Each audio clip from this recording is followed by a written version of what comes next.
we'll just sort of sit around and talk. Let's do the first try. You can sit against the car. Don't No, don't do that. scratch the painting. There you go, dude. Yeah.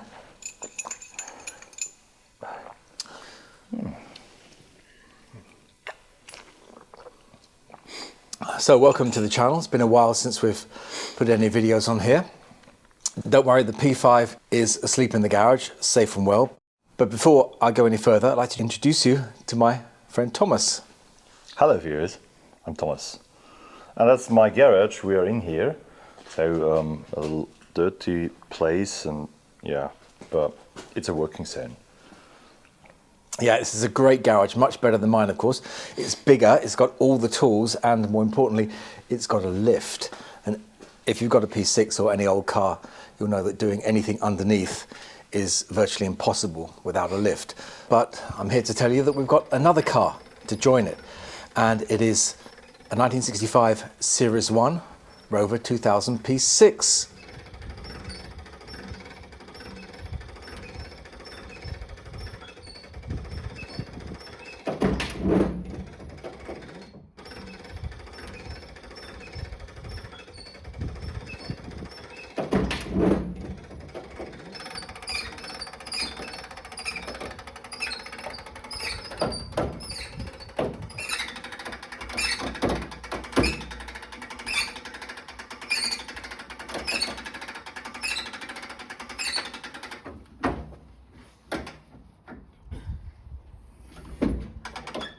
No, that is not the original colour.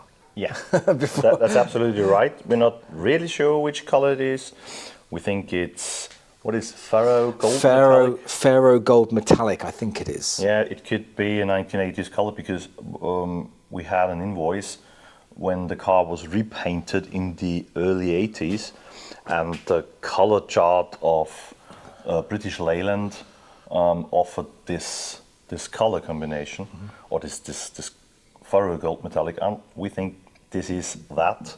So it's an original Rover color because it's not Rover, it's a BL color. But yeah, I think it was originally an option for ST1s and TR7s and TR8s in 1981.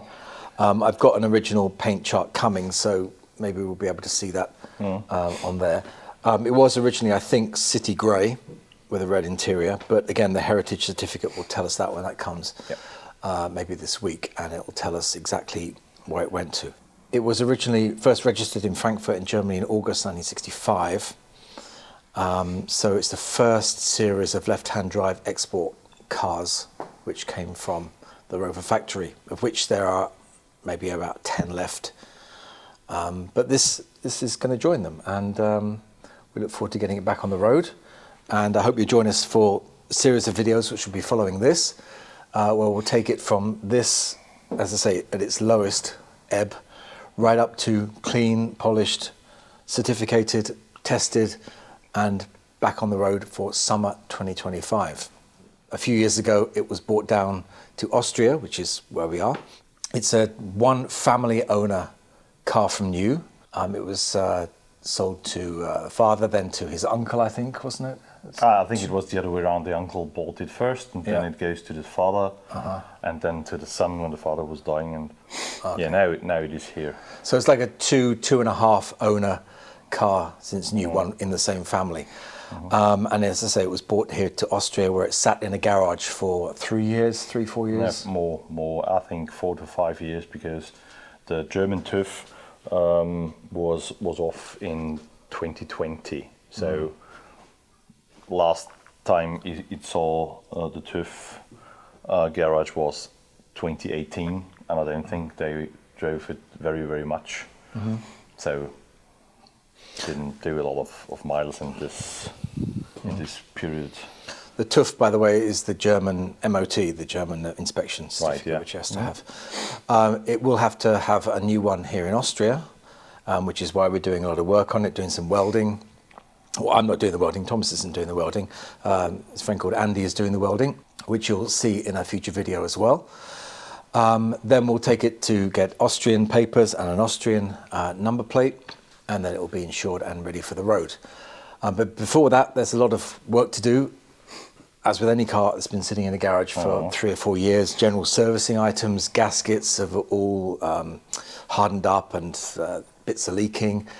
And also, what other little bits and pieces do we have to do? We've had new windscreen wipers.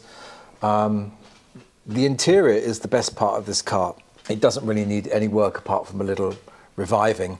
It's it's been really well looked after and seldom driven. It's only done 79,000 kilometers, which I think is 50,000 miles since new in 60 years. So that's pretty good going. And it's really wanted for nothing throughout its life. It's had a new exhaust recently, which was €3,500, and brakes all throughout its life. So it's been looked after and kept on the road and kept going. Thomas has kindly donated a lot of his time to working on the car. He's got more Rovers here in the garage, as I'm going to show you here in a bit of B-roll. Yeah, there are 2 other P6s, but the V8 models, also Series 1. Maybe we will see it on your channel sometimes.